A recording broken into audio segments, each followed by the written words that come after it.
Good day everyone, at ang topic ngayon is about mga items na included sa gross income na subject po sa regular income tax. So these are the lists po ng mga items na kasama sa gross income which is masasubject po sa regular income tax. So una po rito is compensation for services in whatever form paid. So, ano-ano po ito? Ito yung mga compensation income. So, ano po yung compensation income? Ito po yung benefits, employee benefits po natatanggap ng mga regular employees. Pero hindi po kasama dito yung fringe benefits ng managerial or supervisory employees. Kasi, yung mga fringe benefits po na yun is already subject to final tax at hindi po sila consider as compensation income. So, lahat po ng compensation income, lahat ng employee benefits aside from fringe benefits ay kino-consider po as items sa gross income na masasubject po sa regular income tax. The second one po is yung gross income from the conduct of trade, business, or exercise of a profession. So, iba po ito sa general professional partnership na kung saan yung mga partners ay parehas na professionals na nag-exercise ng kanilang profession and exempted yung partnership sa income tax. So, hindi po yun yung kapakahulugan ng pangalawa. It is about the individuals po. Individual professionals na nag-exercise po ng kanilang profession. So, yung kanilang income ay masasubject po sa regular income tax. So, yung pagkuha po nito is very simple lang, yung gross income po. So, kung ano yung sales nila, revenues, receipts, or fees, ilalas lang po dun yung cost of sales or services para makuha po yung gross income from operations. So, meron po mga tatlong business income na hindi na po sinasama sa regular income tax. Hindi na po sila kino-consider as items po for gross income na subject sa regular income tax. So, una po dito is yung mga business income na already exempted from any types of income tax. Maging final tax, capital gains, or regular income tax, hindi na po sila kasali. So, una po dito yung mga gross income ng mga BMBE or Barangay Micro Business Enterprise. So, they are exempted under RA 9178. And pangalawa po, yung mga enterprises na nagbe-benefit po sa tax holiday incentives under the CREATE law. So, hindi na rin po nila sinasama kanilang gross income na masasubject sa regular income tax.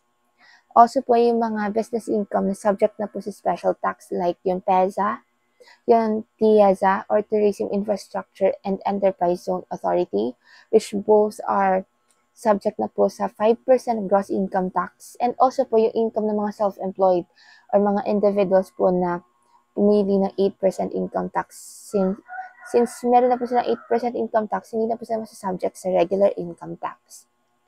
And lastly po, yung mga business income na subject na po sa final tax, such as yung sa subcontractors po ng petroleum service contractors, since may 8% final tax na sila, and as well as yung foreign currency deposit units po from Philippine residents, since they are already subject to the 10% final tax. So, sila po yung mga business income na hindi na po sinasama sa gross income. And also po yung gain from dealings in properties. So, itong mga ito po, iba pa po ito sa domestic stocks, and iba rin po ito sa real properties na which are subject naman po sa capital gains tax. So, it pertains na po to sa mga ordinary assets or properties and any other stocks aside from domestic stocks. Yung mga gain po na makukuha doon is masasubject po sa gross income na subject naman po sa regular income tax. Next one po is yung interest income. So, this pertains po sa mga interest income na hindi po kasama sa masasubject sa final tax, such as yung lending activities, yung interest income from corporate bonds and promissory notes. Yung bank deposits abroad naman po, regular income tax siya kasi hindi siya under ng Philippine bank system. Sila subject na lang po sila sa regular income tax. And yung exemptions naman po rito is yung mga interest income earned by landowners in disposing their lands. Since hindi naman po sila considered as investment income, it is only, kumbaga kabayaran po yan in the form of land. So, hindi na po sinasama yung interest income. And as well as yung imputed interest income. Halimbawa, nagpautang si X kay Y ng 1 million pero interest free. Pero meron pa rin siyang interest kahit na sinabing interest free, di ba? So, kasi di ba pag nag-amortize tayo or something, may nire-recognize pa rin tayong effective interest, ganyan. So, yung tawag doon sa interest na yun is imputed interest income kasi wala naman tayong actual na natanggap na interest. It is just recognized for the purpose of amortizing or amortization. Pero hindi po siya actually natanggap. So, ayan siya. Next one naman po is rents. So, kahit itong rents na to, kahit na passive sila, hindi sila subject sa final tax. Pero, subject pa rin sila sa regular income tax. So, ang special considerations natin sa rent is obligations of the lessor that are assumed by the lessee are additional rental income to the lessor. So, halimbawa, yung mga mortgage, ganyan, or property taxes, kapag inassume na yun ng lessee, magiging rental income na yun sa part niya since wala na siyang obligation. Ang sumunod na ng obligation niya ay yung lessee. So, matadagdag siya sa rental income na subject sa regular income tax.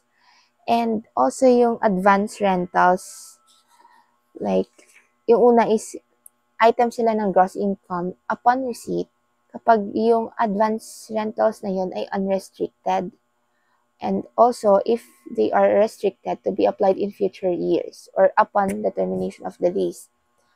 Pero kapag hindi sila magiging item ng gross income, if meron siyang loan, or yung advance na yun ay merong nagko-constitute siya ng loan, or for security deposit lang siya.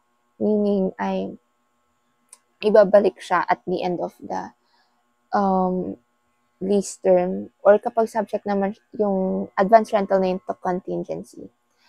And pangatlo is yung lease improvements made by the lessee ay nire-recognize ng lessor as income. So, dagdag din po siya sa rental income na masasubject sa regular income tax.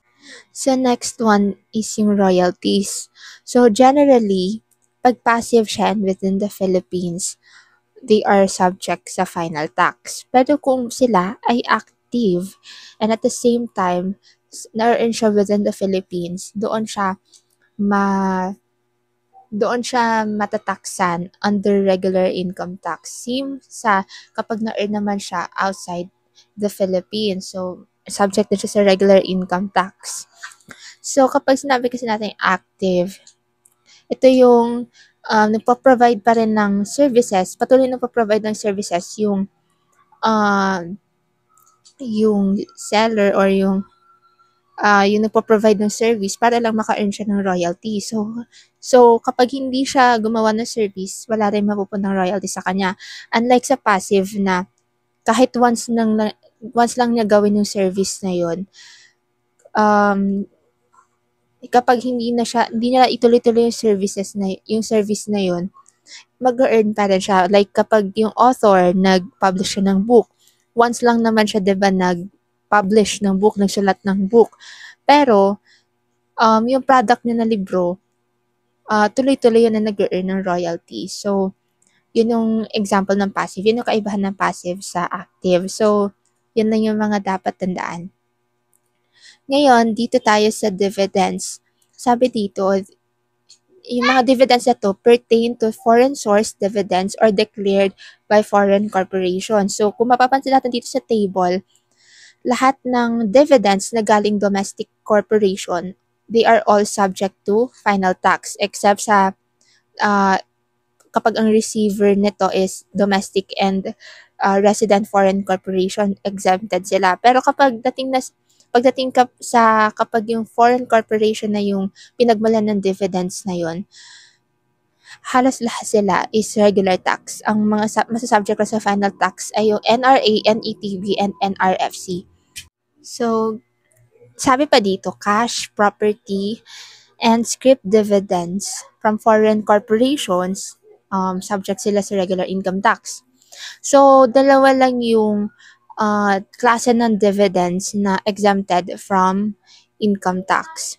So, first is yung stock dividends and pangalawa is liquidating dividends. Yung liquidating dividends, sabi dyan, it is not income. So, therefore, hindi siya subject sa income tax. While sa stock dividends, generally, it is exempted sa regular income tax unless if it confers to the recipient a different interest. So, halimbawa kung upon receiving that stock dividend is nabago rin yung ownership proportion niya. Halimbawa, dahil nakatanggap siya ng new stock dividend, mas lumaki yung kanyang ownership proportion from 40% to 50% halimbawa. So, may gain doon. So, yung stock dividend na natanggap niya will be subject to income tax or regular income tax. And second, kapag subsequently redeemed ng company na nag-issue sa kanya ng stock dividend, yung kanya natanggap and kapalit nun is binayaran siya ng cash dividends. Ang explanation doon is because nagkaroon ng gain yung recipient dahil binili ulit ng company yung kanyang share kapalit ng cash. And yun nga, nakatanggap siya ng cash. So, yung cash na natanggap niya will be considered as income. So, kaya masasubject siya sa income tax. So, dito sa table, makikita natin, di ba, ito yung comprehensive summary of rules on dividends. So, nakita natin yan sa previous chapters. And kung mapapansin natin sa hilera ng foreign corporation na source of dividends, yung domestic corporation as recipient taxpayer, subject yung kanyang foreign source dividends sa regular tax. Pero may note dyan na subject siya sa conditional exemption. So, dito papasok yung exemption of foreign source dividends received by domestic corporation. So, para malaman kung may exempt yung kanyang dividends, foreign source dividends sa income tax, gagawin natin yung predominance test. So, sabi dito, if the ratio in the predominance test is less than 50%, dapat ma-meet niya yung mga conditions na nakalagay dito. So, kung hindi niya ma-meet yung mga conditions na yan, kunwari, isa lang yung condition na na-meet niya dyan, hindi pa rin siya masasabing exempted. So, lahat ng conditions na yan, dapat ma-meet yan ng foreign source dividends na natanggap ng domestic corporation. But if the ratio is at least 50 or 50% above, then automatically, it is already exempted kahit pa hindi nyo na na-meet yung mga conditions na nakalagay sa taas as long as it is at least 50%. So, yung conditions ay mag-a-apply lang yan kapag less than 50% yung foreign source dividends pero gusto niya or parang gusto niya i-try na na baka pwedeng ma-exempt pa yung mga foreign source dividends na natanggap niya. So, next one sa subject sa regular income tax is yung annuities. So, yung excess ng annuity payments received by the recipient over sa kanyang binayad na premiums, i-consider siya as taxable income sa kung kailan siya natanggap. So, for example nga dito sa libro is nag-purchase si Andrew ng annuity contract for 100,000 pesos which shall pay him 10,000 annually.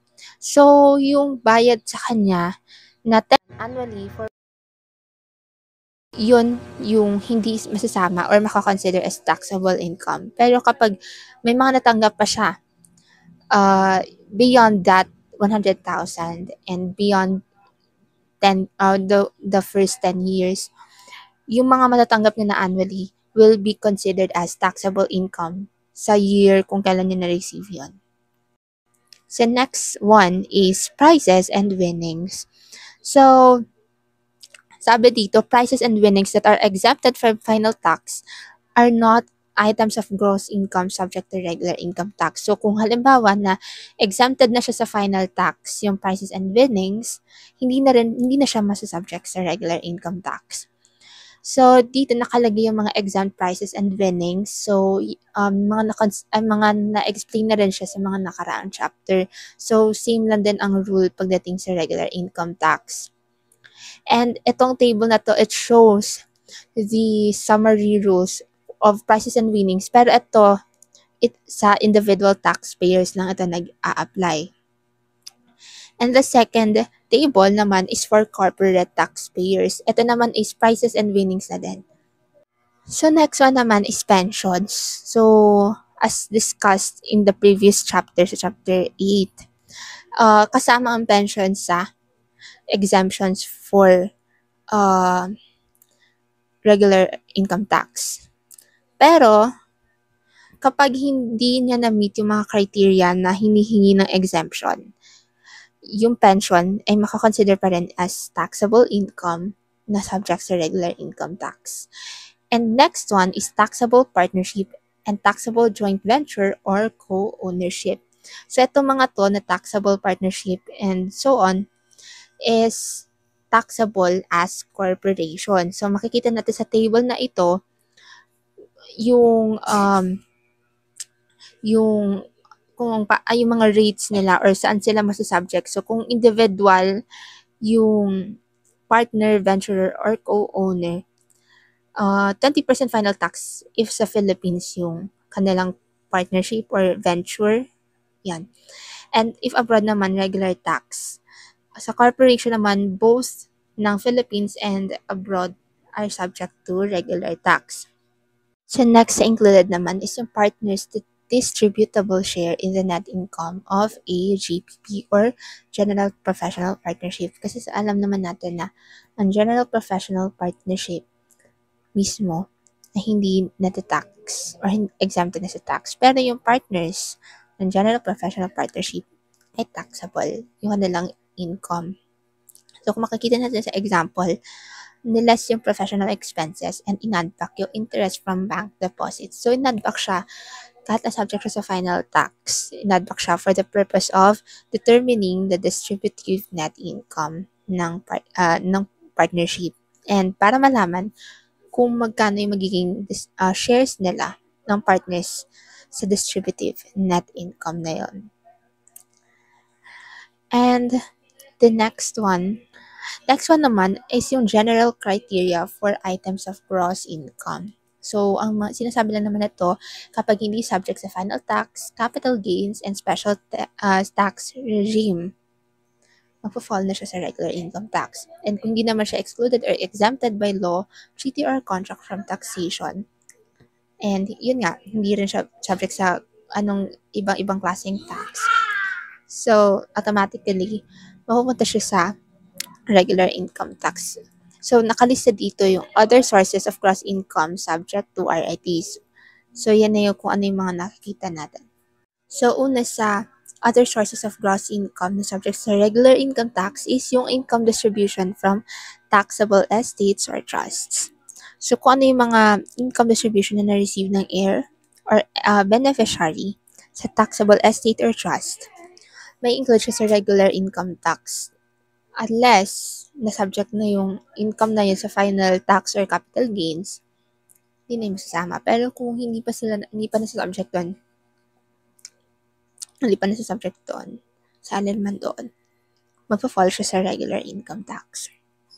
And yung share naman from net income of exempt joint ventures and co-ownership, yung treatment niya is same sa general professional partnership. Hindi taxable yung mismong partnership or yung exempt na joint venture and co-ownerships, pero yung partners or yung joint ventures doon ay taxable sila sa kanilang income.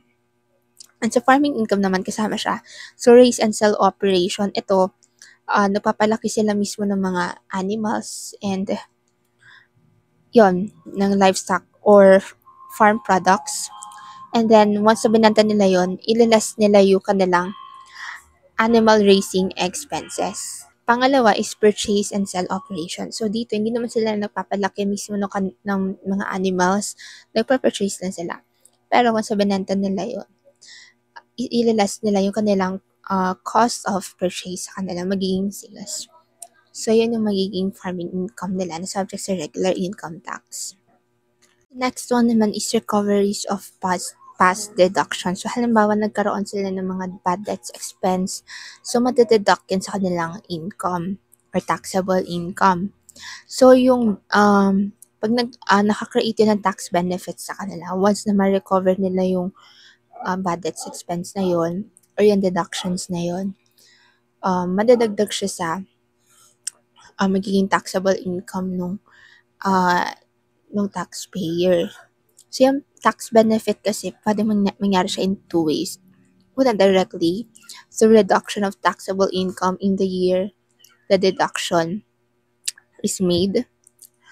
And second, indirectly, through reduction of future taxable income through carryover of net operating loss. So, kung may kunwari may deduction sila ngayon and due to deductions, mas malaki deductions kaysa kanilang income, is nagkaroon sila ng net loss. Yung net loss na yun pwedeng ma-carry over sa next taxable year. And this net operating or this NOLCO ay for 3 years lang siya pwedeng apply.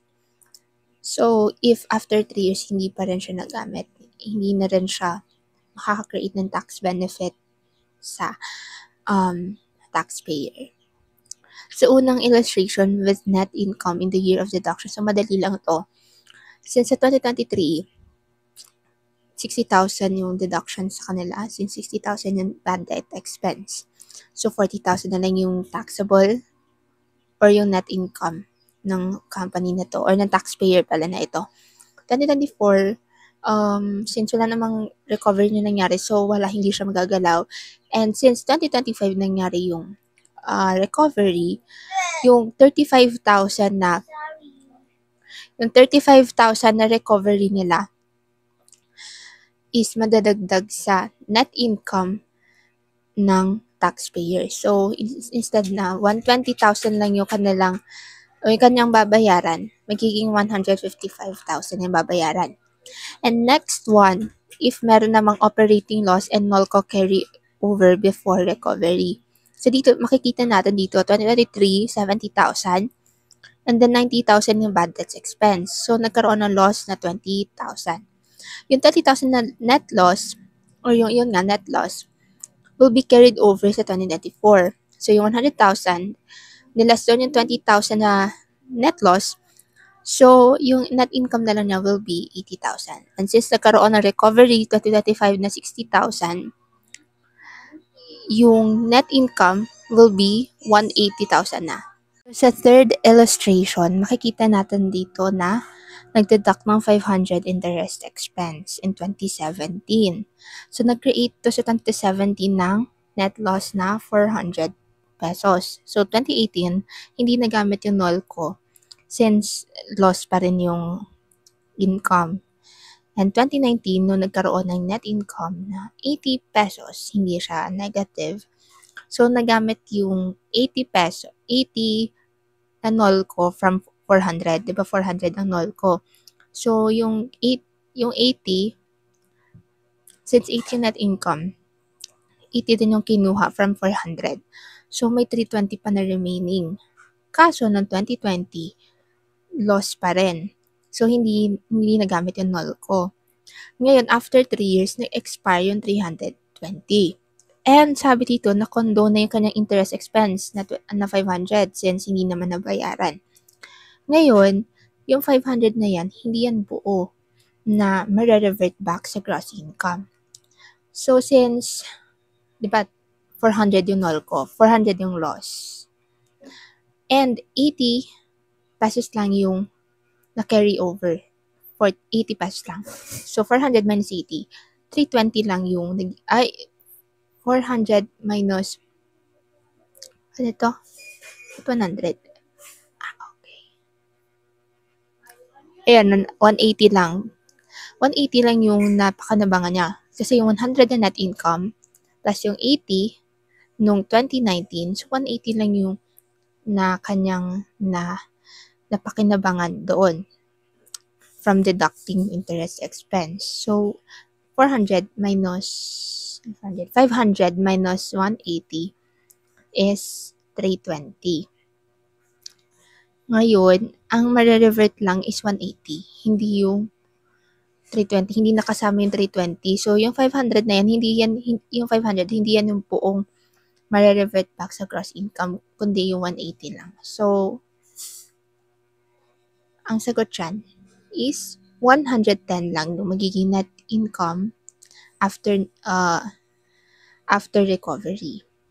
And sa fourth illustration naman, dito may NOLCO na 20,000 pesos. But since hindi pa nag-expire yung 20,000, kumbaga hindi pa lumilipas sa 3 years, yun, is nagkaroon na ng recovery na 45,000 pesos.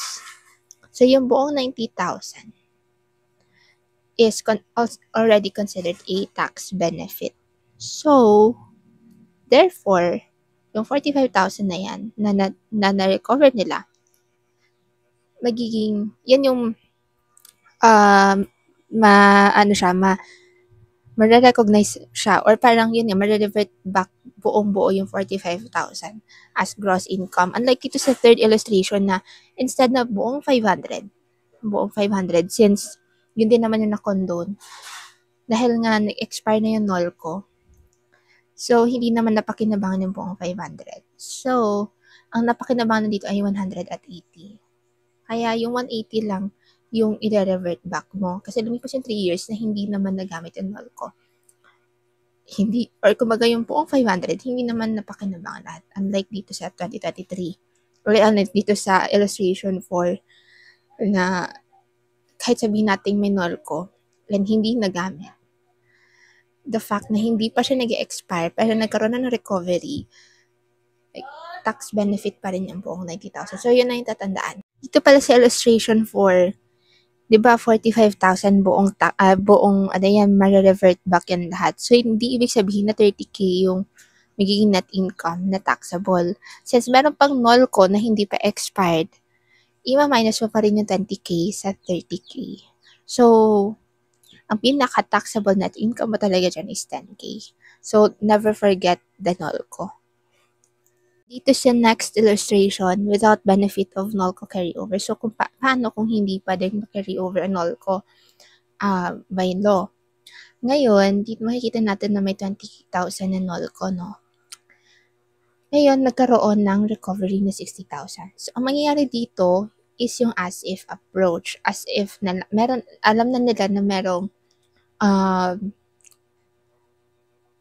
subsequent deduction recovery. So, ang gagawin na naman dito is, di ba, 70,000 yung net income noong 2022 in the year of deduction. Ngayon, yung 90K na deduction, ima-minus natin doon yung na-recover na amount, which is yung 60,000. So, 30,000. Ngayon, ilaless natin yun sa net income before bad debt expense. So, 40,000 yung net income if alam natin na mara-recover yung 60,000. So, bakit? Kasi yung 30K lang naman yung hindi na-recover, 60,000 na yung na-recover. So, out of 90,000, 60K lang yung na-recover. So, yung remaining na 90K, for sure, hindi na yan siya ma-recover. So, ayun, 40,000. Ngayon, since yung 40K, hindi pa yun ang final, ilalas natin yung net income kung may net income noong 2022, which is wala. Kasi nga, nagkaroon ng NOLCO. Nagkaroon ng 20,000 na loss. So, zero lang siya. Therefore, ang tax benefit of the bad debt expense is 40,000. So, hindi 60,000, sa 2024, hindi 60,000 ang i-add back natin or i-revert back natin sa gross income na 120,000. It is only 40,000. So, therefore, 160,000 yung magiging net income natin during 2024. Dito naman sa illustration 6, simple lang yung yung concept. If ang taxpayer naman is exempt in the year of deduction, like for example, BMBE taxpayer siya ng 2023, and nagkaroon siya ng deduction ng 120,000. Pag nag-recover siya ng 40,000 sa 2024, hindi makakonsider 40,000 as reversion ng gross income. Bakit? Kasi yung 20K, hindi naman niya mapakinabangan dahil nga, hindi naman siya taxable in the first place. So, kumbaga, wala siyang taxable income na tinatawag. So, hindi naman niya napakinabangan ng deduction kahit pa i-deduct mo yan. So, ang net income sa 2034 is 100,000 pa rin. Hindi kasama ang 40,000. Next one naman is refund of non-deductible expenses. Itong mga non-deductible expenses, hindi naman sila deductible against gross income in the computation of taxable net income. So, hindi sila nagka-create ng tax benefit sa taxpayer. So, kapag na-recover sila, hindi rin sila included sa gross income. So, ito yung mga items na non-deductible, considered as non-deductible expenses ay nakalist na rito. Dito naman sa reimbursements of expenses. So, dito, ikaw yung nag-shoulder ng expenses. And then, nire-reimburse lang sa'yo ng client or kung sino man yung ka-deal mo. For example, ay yung client mo. Nagbayad ka ng expenses, out-of-pocket expenses para sa professional practitioner na kailangan niya. Ngayon, nire-reimburse ka ni client sa expenses mo. So, i-consider yan as income ng taxation. So, therefore, isasama po pa rin siya sa gross income na subject sa regular income tax. So, may mga different classes yan. Kapag in consideration of service or goods, may, kumbaga, ayun, treated siya as income. Pag act of gratuity lang or naawa lang naman siya or out of, yun nga, gratuity or willingness lang naman na napatawarin ka sa iyong pagkakautang, it is not an income. It is just a gift. And if it is a capital transaction, such as forfeiting the right to receive dividends in exchange of the debt, dividend income siya. And then, there are special considerations in reporting of gross income. So, dito sabi, accounting method. So, yung accounting method, may direct effect siya sa reportable amount of gross income subject to regular income tax. So, bakit? Kasi for example, yung mga taxpayers na cash basis, lahat ng kanilang gross receipts and collection, kahit hindi pa nila na-earn, as long as na-receive nila yan, or na-collect na nila yung cash, it is already considered as income. While sa accrual basis naman, lahat ng na-collect na nila, and even those na hindi pa nila nakakollect pero na-earn na nila, is considered as gross income. So, may direct effect na sa magiging taxable income nila, yung accounting method na ginagamit nila. And also, yung CITUS rules, kung hanggang saan yung magiging taxable sa kanila. So, automatic na yun kapag domestic corpo and resident citizen, automatically taxable yan sa global income, whether na-earn nila yan here in the Philippines or abroad.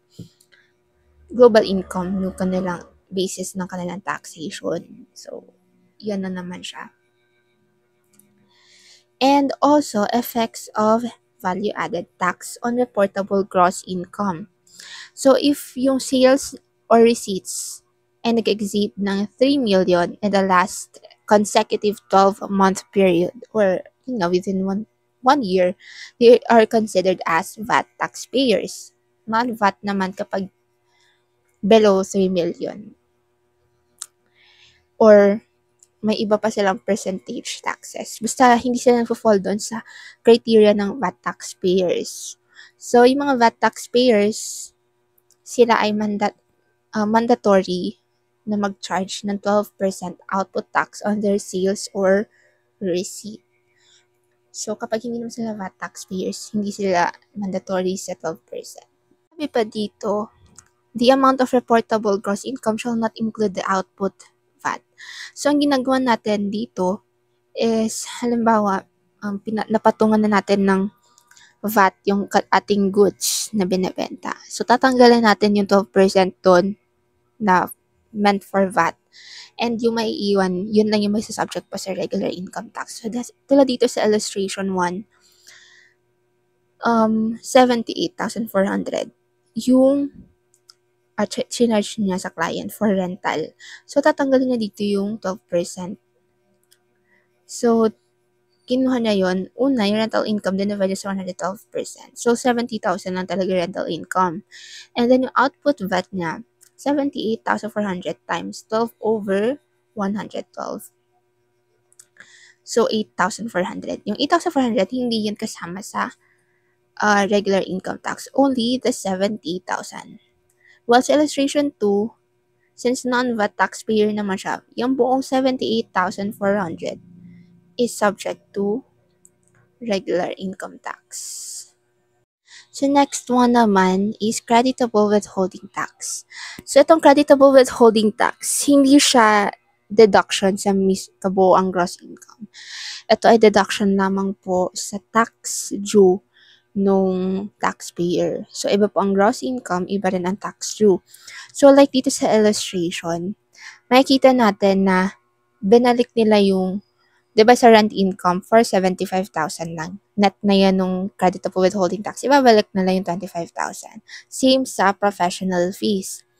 Yung interest income naman and dividends from a domestic, hindi yan kasama. Since yung interest, final tax, and dividends from a domestic is exempted.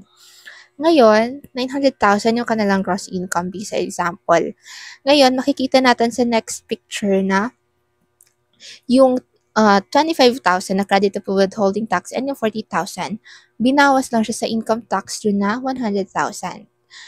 So, therefore, 35,000 na lang yung magiging income tax still due. So, hindi po siya sa mismong kabuuang gross income, sa total gross income binawas. Doon na siya sa income tax due binabawas. Ngayon, if there are instances na magkasama yung like nabawas na yung creditable withholding tax and may VAT, ang ginagawa na dito is nire-revert back ng VAT taxpayers yung withholding tax. But at the same time, they exclude naman yung VAT or 12%. So, sa illustration 1, ang ginawa na dito, in-add back yung 1,000 na creditable withholding tax. And then, nilas yung output VAT na 6,000. So, 50,000 yung gross income nila. Sa illustration 2 naman, more on percent lang siya. So, ang ginawa, 100 plus 12%. And then, minus yung 5% na creditable withholding tax. Kaya 107% na.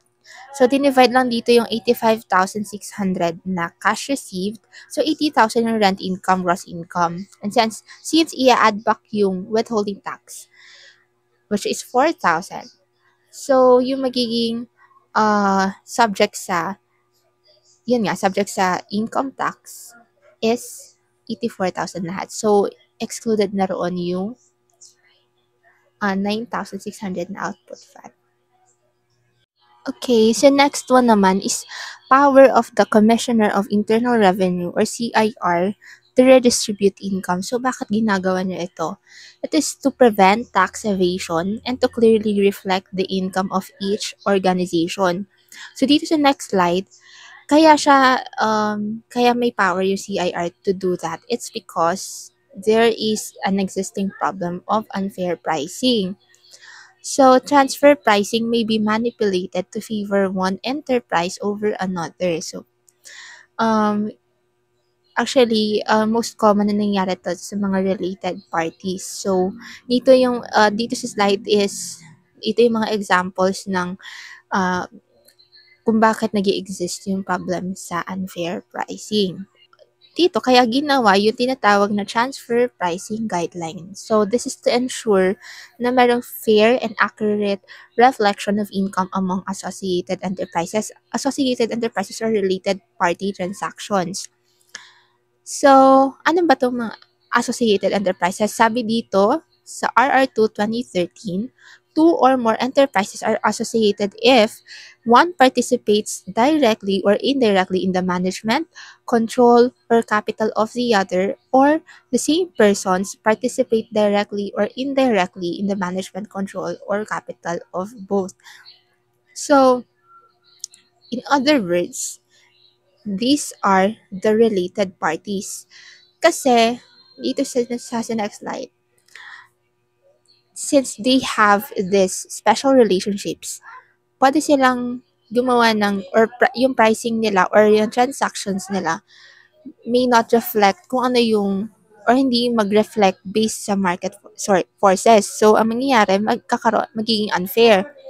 So, may mga nangyayari na mas mababa yung, uh, halimbawa, mas mababa yung benta nila nito sa kanilang related party. Yun, para konti yung net income nila na taxable, and so on and so forth. So, yun na yung mga example. So, kaya ina-apply itong the arm's length principle para yung prices ng mga associated enterprises nato will be based on market forces and not special relationships. If they fail to comply with this principle, it may result in BIR's recomputation of taxable income. So, may mga different methods of doing that, and mamaya madidiscuss natin siya. Itong arm's length principle, ina-apply siya sa mga cross-border, mga international transactions between associated enterprises or related parties, and as well as kung domestic lang, within the country lang yung kanilang transactions, ina-apply pa rin ng arm's length principle. And may option sila na mag-enter into advanced pricing agreement or APA to pre-agree on pricing rates para hindi na magkaroon ng recomputation ang BIR sa kanilang pricing, and as well as ma-ensure ng BIR na magiging fair yung kanilang pricing. So, may advanced pricing agreement na sila agad. So, mayroon tayong different transfer pricing methods. So, una is yung comparable uncontrolled price or COP method. So, it compares the price charged in a controlled transaction such as yung related party nga with an uncontrolled transaction under comparable circumstances. So, ito lang, nagagamit na to for goods na merong parang may mga similar goods din in open market. So, makakompare sila dun.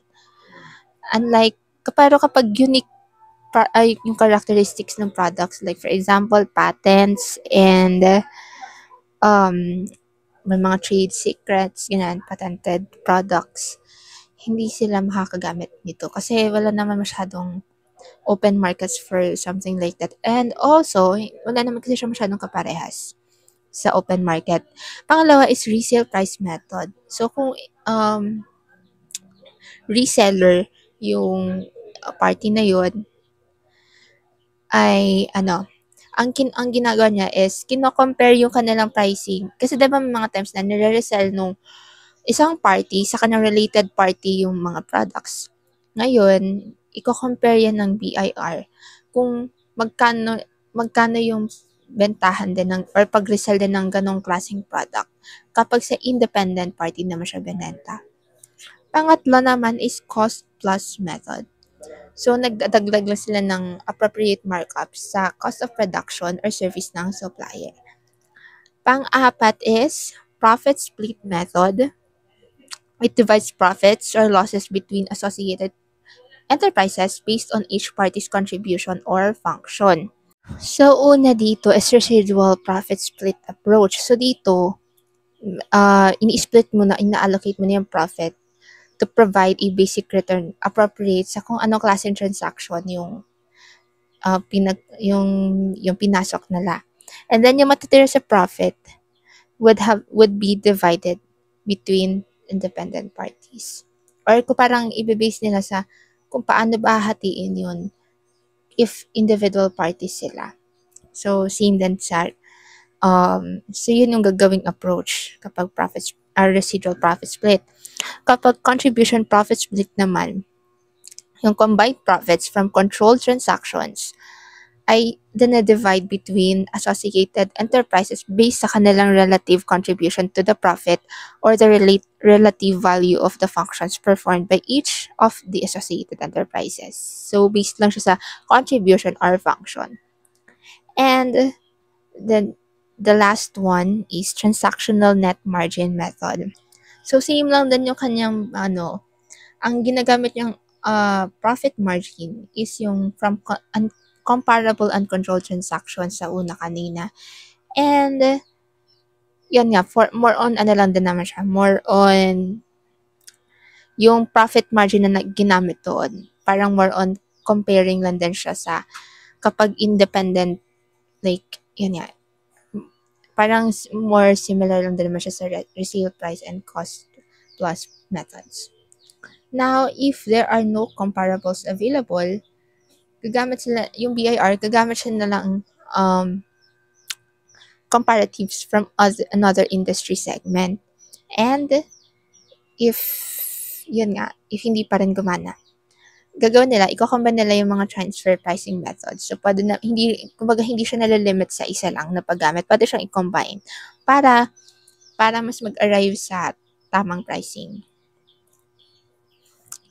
So, dito sa illustration, makikita natin na may pinasok na advanced pricing agreement si Crosby Manufacturing Corporation, which is dapat daw yung kanilang cross-border pricing to its foreign branch will be 150% at cost.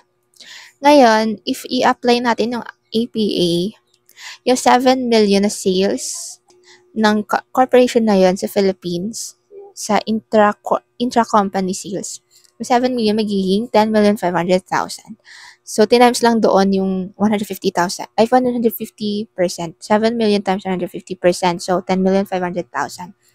And then, yung 10,500,000, yun ang magiging cost of sales na ibabawas naman sa sales ng foreign branch sa intra-company sales. So, ang magiging gross income ng within is 3,500,000. Sa outside naman is 1,500,000. So, overall, 5 million sa intra-company sales.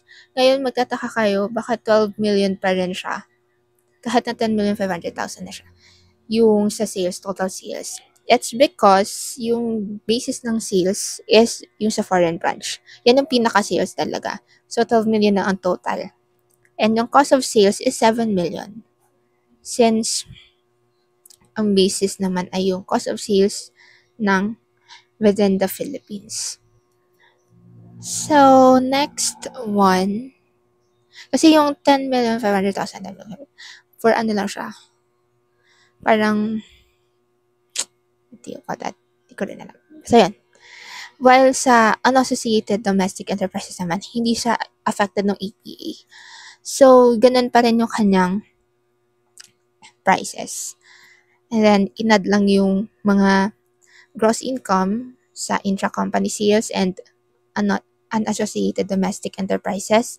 So, nag-arrive tayo sa mga total gross income na 5,200,000, 1,500,000, and 6,800,000. Ito sa next scenario. If domestic corporation si Crosby, yung 6,800,000 daw siya taxable since global income kapag domestic corporation. Next scenario, domestic corporation si Crosby, pero yung branch niya or foreign operation, yun nga, hindi siya branch pala, but a foreign subsidiary, pero na-incorporate naman siya abroad. So, yung 5,300,000 lang yung magiging gross income na taxable ni Crosby. So, yung ano na yun nandito sa Philippines na earn na dito sa Philippines. Next one naman, walang APA. And ngayon, makikita natin na sabi raw dito, yung cost of goods sold ni Hot Corporation ay binibenta niya sa branch na ng 200% of cost. Pero, pagdating sa ibang, kung i-compare siya sa similar product lines na sa mga independent parties, 150% of cost lang. So, ang gagawin dito, kukunin mo yung cost of sales. Magkano? 3,500,000. I-divide mo siya sa 200,000 para makuha mo yung original na cost of goods sold which is 1,750,000. And saka mo siya times sa 150%. So, ang cost talaga at arm's length price would be 2,625,000. So, yan yung ilaless mo sa 4 million na sales. So, ang totoong gross income mo talaga is 1,375,000. So, pansin natin, mas lumaki yung gross income dito compared sa una na ginawa ng 200%. So, ayun nga, kung hindi siya na-fix, hindi magre-reflect yung totoong taxable gross income niya. Ngayon, scenario 2 naman, if binibill naman ni Hot Corporation sa according pa rin sa established market prices, there would be no transfer pricing adjustment na.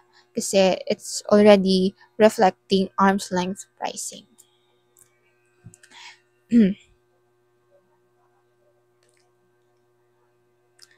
Ngayon, dito sa mga transfer pricing methods na ating nakita, para may option na ino-offer for taxpayers na pwede nilang gamitin yung mga transfer pricing methods ng BIR in pricing their transactions with associated enterprises para ma-minimize na yung kanilang, ma-minimize na yung kanilang risks. And that's it. Thank you po. Thank you.